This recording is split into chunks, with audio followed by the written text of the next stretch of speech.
Hello and welcome to Self Talk. I'm Rachel Astarte. Today, it is my great pleasure to have my first guest on Self Talk because usually it's just me self talking. And today I have my dear friend and naturopathic doctor who specializes in hormonal wellness, particularly neuroendocrine care. And she's also a psychedelic integration therapist. Dr. Erin Rhae Biller, welcome to Self Talk. Thanks, Rachel. Thanks for having me. This has been a great evolution in our friendship, Yeah. considering we met many, many moons ago, and Yes. and we're coming full circle, is what I would say. Yeah, I would say so too. And that's what makes this such a treat for me because we've known each other my goodness, about we met I guess 13 years ago, almost 14 years ago. Almost 14 years ago in 2007, Yeah. after I'd finished a program and did a little bit of traveling and listened to my soul, and then I went back to what is, I think, a former home of mine, and hopefully maybe a home of mine in the future in some capacity. We met there in Udaipur in that beautiful hotel. And yeah, in India. Hmm. Yeah. Yeah. And I remember, I'm just going to tell the story of the first day that I met you, the first night I met you. So Yeah. we were in a group of volunteers in Udaipur, India. I was working as a volunteer doing a documentary for an NGO. I was writing the script and that kind of thing. And you arrived a couple of days after I did. So I had this beautiful hotel room to myself. And late at night, about 10 o'clock, this young woman comes bounding in, with your bag. And if I recall, please correct me, my memory isn't always the best, but you had just happened to be in Dharamsala and just happened to be there when the Dalai Lama was speaking, when His Holiness just was popping by, and you got to sit and listen to His Holiness the Dalai Lama and meet him. And and that's how I met you. It's just like, oh yeah, just hanging out with HHDL. Yeah, and we fell madly in love. You got that right. Yeah, you got that right. I was in Bodh Gaya, so I was underneath the Bodhi tree where the Buddha found had this moment. And yeah, I had one of those universal. I had a lot of those moments where closing your eyes and breathing and connecting with the breath. I had what I would experience is, for lack of a better word, nirvana, where I just was at peace. I was at one with myself. I was at one with the earth. And absolutely, my roommate from college and I just happened to we went into this temple and I said, hey, His Holiness the Dalai Lama is coming tomorrow. We'd love to invite you. And I thought there was going to be like 300 or 400 people or 1,000 people. I mean, there are thousands of people around, and nope, it's a very small audience. There are all these people waiting outside, and they saw that we had a ticket. And so I was, waving the ticket in there. I'd be like, oh, come with us. It was a very small, little intimate audience, and it was pretty powerful. They were returning the tooth from the Buddha. I believe the Buddha's tooth was being kept safe in Sri Lanka. And so they were turning the tooth from the Sri Lankan temple to the Sri Lankan temple in Bodh Gaya, is what that was. So it wasn't Dharamsala, it's Bodh Gaya. Okay, got it. Yeah, it was Bodh Gaya. Yeah. So yeah, you got that right. One of those. I just wore that necklace that I got, my mala beads that I got during that ceremony. I just wore them for my birthday, actually. Oh yeah, wow. Yeah. And happy birthday belated to you. Thank you. Yeah, so that was the first moment I met you. I got that story downloaded and I was like, wow. And then we were just like buddies after that. That was it. We were inseparable. And except when we went to work for our separate NGOs. So tell me, from there, you said, you got this calling to do what you needed to do. How did you get into being a naturopathic doctor? Yeah, absolutely. So my mom always tells the story that when I was 3 years old, I told my parents that I wanted to be a doctor. And then a few weeks later, I came home and someone took me to McDonald's, and I'd never been there before. So I told my dad, I was like, I'm going to work at McDonald's. My dad was, heartbroken. I went from wanting to be a doctor to working at McDonald's, but that didn't last very long, actually.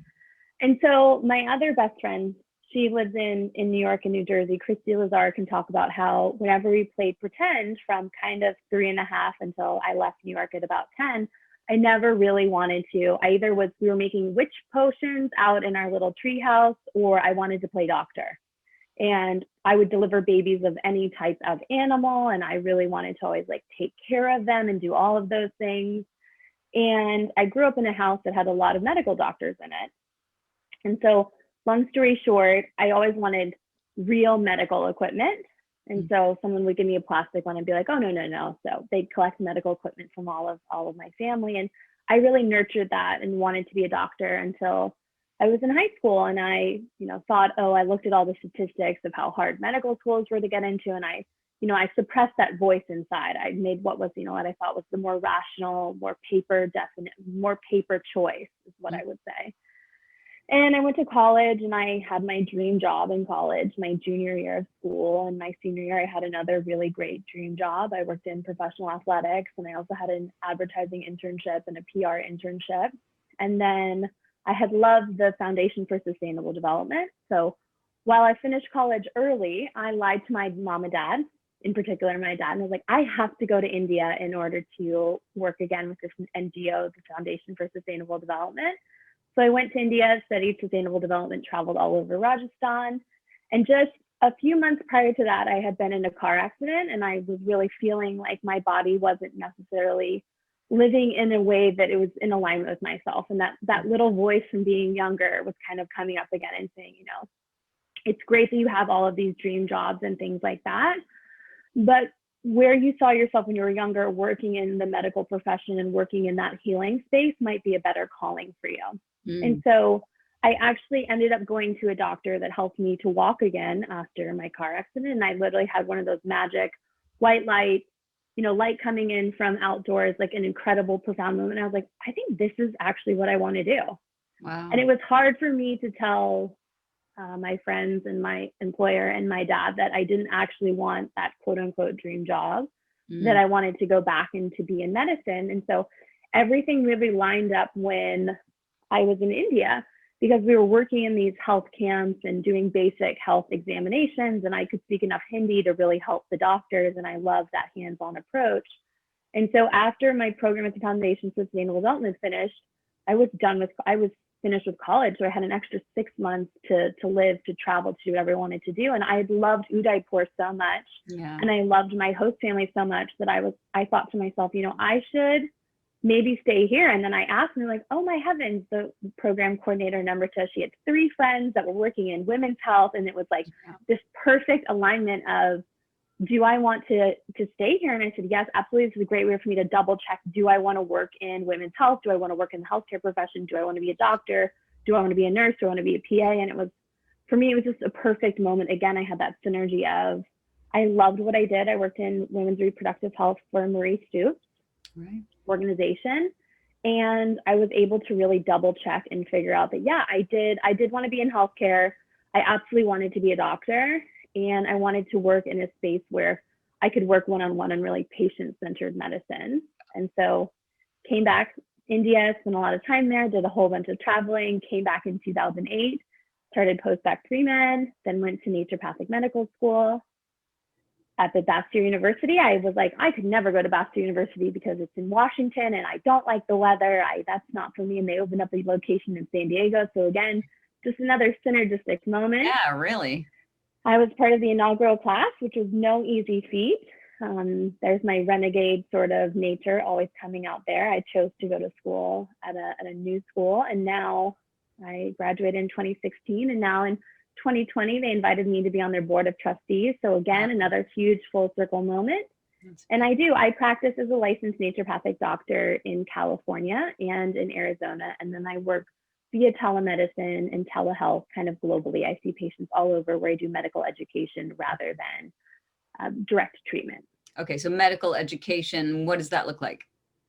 Medical education looks like, it depends on what it is that I'm talking to a patient about. So if I'm talking to a patient about their basic healthcare, I prescribe to them, instead of writing a prescription, I give them recommendations. So I say, this is for medical education only. Please talk to your licensed primary care provider about the following. Okay. So I treat a lot of individuals who live in New York City, who live in Florida, who live in Ohio is another interesting place, and Tennessee, where there aren't naturopathic doctors who are able to work the same way that I'm able to work with them. And so I give them recommendations. Let's say I would recommend the following lifestyle and behavior changes, or I recommend the following supplements, and I give them the research that I have and know based on dose, route, frequency, and say, hey, please talk to your licensed primary care provider about using this and creating a healthcare plan. Is what that is. Okay. Some people listen and follow up with their primary healthcare provider. A lot of individuals choose to just take that medical education and use it for themselves, instead of just going to a supplement store and listening to, the person who's working in the supplement aisle. They get an actual understanding of what dose, route, and frequency looks like, and the research really behind that is what I would say. Yeah. And then in a different space for psychedelic integration therapy, that is really medical education, because these are controlled substances, except in Oregon now. Yeah. I'm so excited about that. Yeah, I'm really excited about that. I will be getting a license as a naturopathic doctor in Oregon, so I can hopefully work more one-on-one with patients. And so I do is I want to really get into that, because that's such a new, I mean, it's not new. It's been around since the 50s and 60s, but now it's getting a resurgence. And I would love for you to talk a little bit about psychedelic assisted therapies. Yeah, absolutely. Psychedelic assisted therapy, or psychedelic integration therapy, it really started for me in my own friend population. I saw a lot of individuals. I went to school in the San Francisco Bay Area, and I have seen a lot of individuals who work in tech and who work in big tech or in health tech. And a lot of them were having unhealthy lifestyles, is what I would say. So working all the time, drinking a lot of coffee, drinking a lot of alcohol to unwind at the end of the day, self-medicating in both ways, as in starting with something that is waking you up and ending with something that's kind of down-regulating your body in that way. And I just witnessed in a lot of my friends and acquaintances, they, instead of were talking to me about, I'm tired, I'm burnt out, I'm fatigued, I'm overwhelmed, I don't like my job, I want to get out, I just want to, everyone was like, I want to get a van, I want to get a Sprinter van, and I just want to live out of my van and connect with the earth. I witnessed all of these individuals. They were telling me, they were using low dose psychedelics, in particular, either psilocybin or psychedelic mushrooms or LSD, more predominantly psychedelic mushrooms. And they were using it, their partners were using it, their entire companies were using it. They were quitting coffee, they were being more productive at work, they were being more creative, they were finding more joy in their job. They were really making these huge changes in their lives that were much more beneficial. A lot of them still got the vans, but they were figuring out, how to enjoy the van on Friday, Saturday, Sunday, and going to work Monday really recharged and ready, and showing up for themselves and showing up for their family. So that's kind of what piqued my interest in this, is what I would say. And so that was probably when I was in naturopathic medical school, about 2012, 2013, 2014. It was just somewhere in between there, definitely before I graduated. And I just didn't know how feasible it was to build a practice in that way. And then I have been working with an integrative doctor here, and we have been talking about it. And I started experimenting myself and started working with a few clients who were asking me for it. And then I knew there was really something there when my average client who was asking me for it was either 60 years old or above, or a stay-at-home mom. And the stay-at-home moms were saying, I have been told I should go on antidepressants, or I'm on antidepressants and I'd like to get off of them, or I feel like my lack of sexual interest is caused by the antidepressants that I am using. And I really do want to make a change. I want to be ready for menopause. I want my hormones to be on board. I want to be ready for this and experiencing this in a way that will help serve me. That was the moment, and that was probably 2 years ago, where I was like, this is here to stay, and this is really moving. And then I got involved with some naturopathic doctors up in Oregon who worked on the initiative. So there were two huge initiatives that really happened in November. One is really decriminalizing possession of small amounts of, what were considered scheduled substances. And the other one that's really huge is being able to use psychedelics in a therapeutic setting with a licensed provider, is what that is.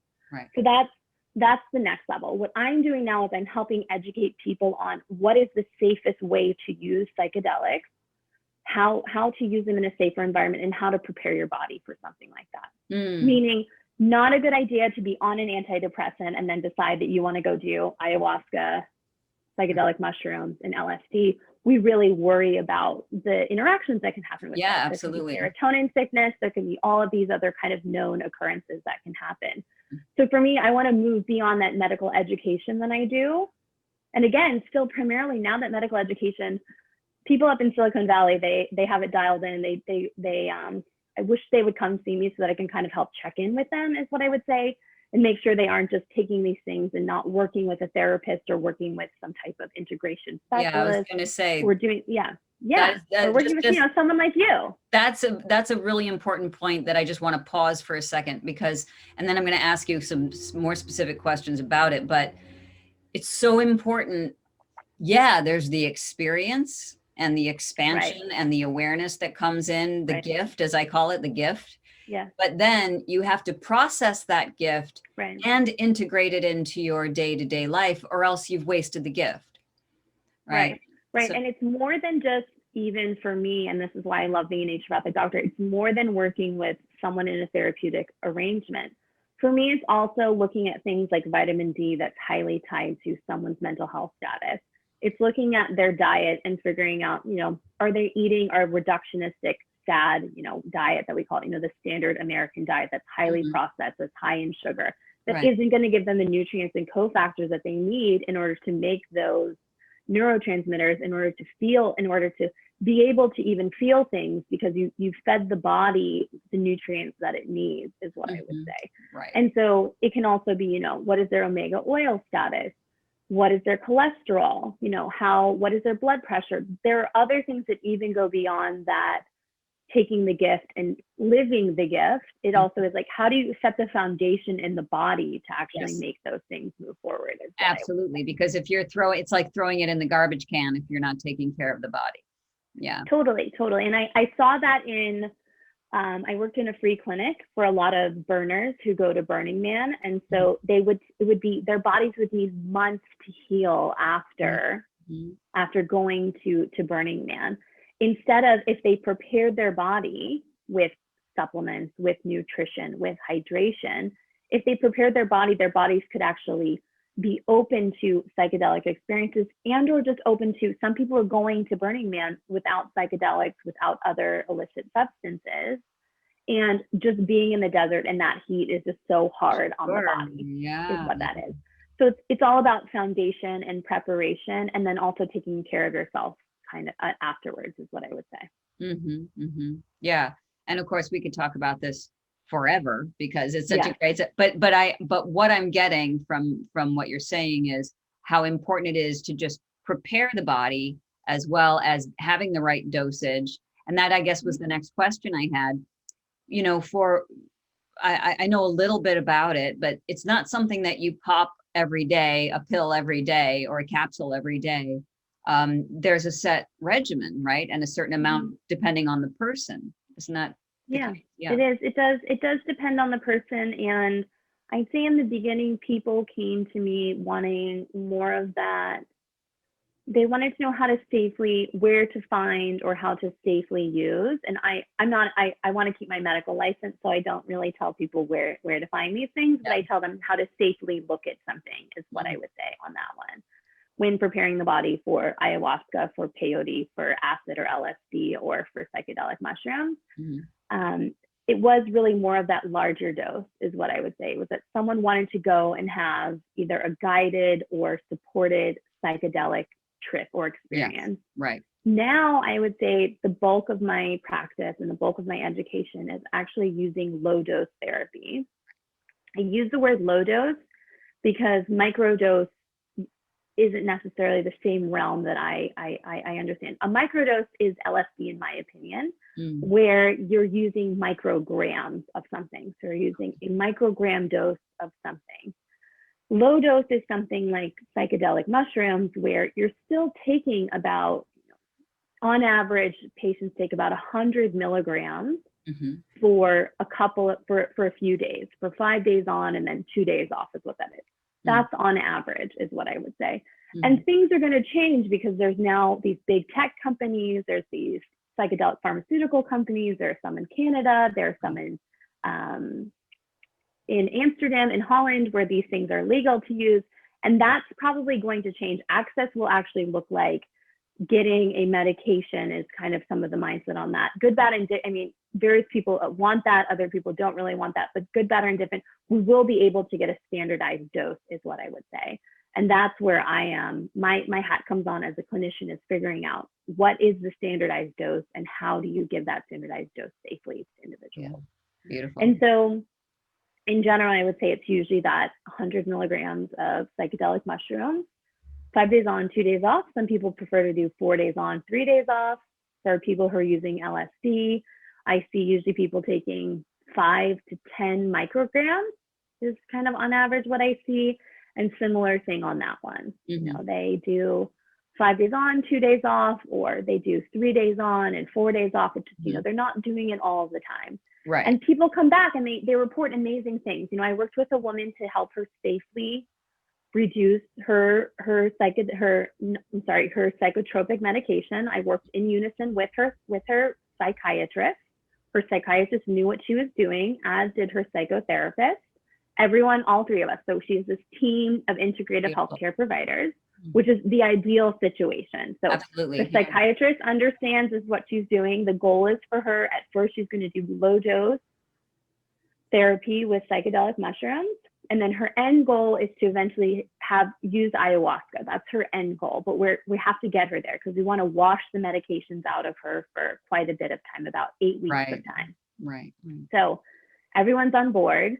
And so the first thing that happened as she was coming off of the medication, she reported to me, she said, you know, I'm starting to feel things.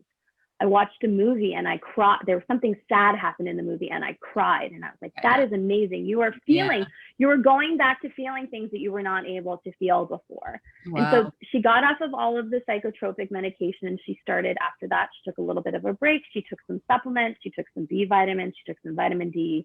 We helped fix her thyroid. We gave her some omega oils. We gave her, you know, nutrients. She did a nutrition evaluation. We gave her nutrients that she was lacking in. She was lacking in zinc. She was lacking in copper. So, you know, she's on this whole plan. And so after that, she's feeling really good. She's ready to do the low dose psychedelic mushrooms. She does the low dose psychedelic mushrooms and she's like, I see the sky now. She was like, you know, I'm seeing things that I didn't really like. I can see the trees, like I can see the birds and the trees. I can hear the animals around me. Like my senses are being reawoken is what that is. Wow. And so she's washed off of that. She's a 2-week wash of that. And then hopefully in the new year, she's going to have this ayahuasca experience. And I look forward to hearing that from her. And she has significant trauma from her childhood, and she's ready to address that significant trauma from her childhood to really move forward is what I would say on that capacity. Yeah, and that's such an important aspect of it too, when people are dealing with trauma, to have that support team, you know, it is extremely helpful and in fact necessary before you can sort of go this alone, which a lot of people do, unfortunately, and they just don't have. I mean, some of my patients will have experiences doing ayahuasca and no one there to help them process it and integrate it. And it can do damage psychologically, you know? Yeah, it can. Yeah. And it can mimic psychosis. You know, it definitely can. It can mimic psychosis and it can exert mind control, and it can become also something that is difficult to acknowledge where you actually are in time and space, because you've had this amazing experience, you've had this amazing gift, and then all of a sudden being back here in reality is just so very difficult is what I see. And that's where people really do need psychotherapy. They need psychotherapy support. Yeah. And in my opinion, that support really helps people kind of integrate and move forward is what I would say. Yeah, I think that you've got it spot on. I mean, there has to be that team that has to mind, body, spirit, you know? Yeah. So. And also the foundations again, which is, you know, like I remind people, you know, if you're drinking 3 cups of coffee a day, I'm not really into you taking a low dose psychedelic mushroom when you're taking 3 cups of coffee a day. If you're not moving your bowels regularly, if you're not moving and experiencing nature and you're just going to sit down at a desk in front of a blue light computer, that's not the ideal arrangement And so, Mm-hmm. I've had patients who have chosen still to do these things when they've followed my plan in any way. And overwhelmingly not, they come back and like, you know what, Dr. Biller, you were right. That probably wasn't something that I did. I didn't have a good experience, but I learned from that not so great experience, which is why I'm holding a lot of space for psychedelic use in experimental psychological treatment and in individuals, is that even when they have the bad experience, they still learn something from that not pleasurable experience, is what I would Oh, say. absolutely. And that's what human beings do. We learn by trying things, and it doesn't always work the way that we think, but that doesn't mean that that it's wrong, because everything is a learning experience. Yeah. So so just to shift gears a little bit, and maybe not, maybe this comes back into the psychedelics, but the show, this podcast is called Self Talk. And so obviously I deal a lot with talking about the self. And so I'm curious, maybe this is a strange question, but what does the self mean to you when we talk about the self? What is the self when you think about it, either clinically or personally, whichever way you want to answer that question? Yeah, that's a great question, is what I would say. I think for me, the self is integrating who I actually am and integrating my earthly self with my higher self. My higher self knows she needs to drink water, she needs to move her body, she needs to express herself and share her emotions with individuals. She needs to create situations that work well for her. She needs to nourish herself before she nourishes others. My physical self, though, I create these boundaries and I create these physical shields where I'm not coming from my highest self. And when I'm not integrating that part, I struggle. I don't do the things that I know I should do when I'm, dealing with my earthly self, is what I would say. So the self for me is really usually it's that place where it's not only the higher self of knowing, it's where I'm actually doing things that work well for my entire well-being, is what I would say. Yeah, yeah. And how are you doing with that right now? Yeah, so I have definitely been better. I am taking 10 days off from the office and from my various practices and my various jobs, because I wear many different hats. And what my higher self knows is that while this is a blessing that I can take this time off, my higher self is wanting to be able to take time like this in the future because I want to, not because I need to do, like, I need to do something like this so that I am not a worry or a bother, or, I'm not taking out my frustrations, thoughts, feelings, and all of my, on myself or on my patients, is what I would say on that. The end of the year is really big. The end of the year is really big for me. And it's big for providers because you can kind of acknowledge, where your patients were in the beginning of the year and where they are now. And the amount of stress, emotional stress, financial stress, physical stress that I've seen in my patients this year, especially with this pandemic, has been very stressful, is what I will say. Yeah, thank you for that. In fact, let's talk very briefly about this pandemic, and it would be, I think, remiss of me not to talk to a naturopathic doctor about the pandemic. Jump in anywhere. What are some tips or advice or things that you've seen during this pandemic in terms of wellness? Yeah, for wellness, the best things that I really did see, I learned this from, I have a lot of international patients who are associated with the military, or their spouses in the FBI or in the CIA, and they're stationed in different places all across the world. And they dealt with the pandemic earlier than we dealt with the pandemic. And they instilled in me this idea of getting a cohort. So finding a cohort of people, if you have family nearby, that's great, but also, finding a cohort and creating boundaries and communication around, this is what we're doing, these are our behaviors, these are our thoughts, this is how we're taking care of ourselves, and this is how we can have community so that kids can still play together. And, I have people that I know I can go walking with, and I have, individuals who I can, do outdoor yoga with and things like that, so that I still have a sense of community. Because I really did, I learned this from Dr. Lori Mishley, who does Parkinson's research. One of the number one ways that they saw a decline in increase in Parkinson's symptoms and the decline in functioning in Parkinson's patients was the more lonely they felt, the worse they were. And so, which we know to be true. You know, Yeah. now it's research, it's been published. There's great papers, it was presented at AIHM, all of these things. So the lack of community and the loneliness that I saw in some of my patients who hadn't left the house, you know, saw them in March, hadn't left the house until June or May or something like that, was something that I found to be devastating. So I'm really educating individuals on getting a cohort, sticking to your cohort, creating healthy boundaries and communication there, because community is so important. Yeah, that's and then it's all about the foundations. Yeah, so it's all about the foundations for me. So food, that's not what happened when everyone freaked out and panicked. Toilet paper, you know, rational amounts of toilet paper is, you know, everyone should actually have a month's supply of toilet paper in their house. And if they don't, I can get you to resources that will help you if you can't afford a month's supply of toilet paper. But it looks like shopping around the outside of the store, you know, the entire outside of the store, all the fresh foods were still available. All of the packaged products, those were all consumed when people were worried and stocking up. So eating really healthy foods, getting out and getting sunlight when you can, making sure you're moving your body is really, really, really important. And if you can and you have access to working with a provider, doing things like checking your vitamin D levels, because if you need to supplement vitamin D, that might be something for you to look into. And checking your B vitamin levels, that's also something that if you need to supplement that, that's something you need to look into. Because our bodies, we have our innate immunity, we have our adaptive immunity, and we have nutrition that helps our bodies to actually process and create and have cellular barriers. All of these things kind of are something that we need to take a look at, is what I would say. Yeah. Yeah, completely agree. I love the cohort idea.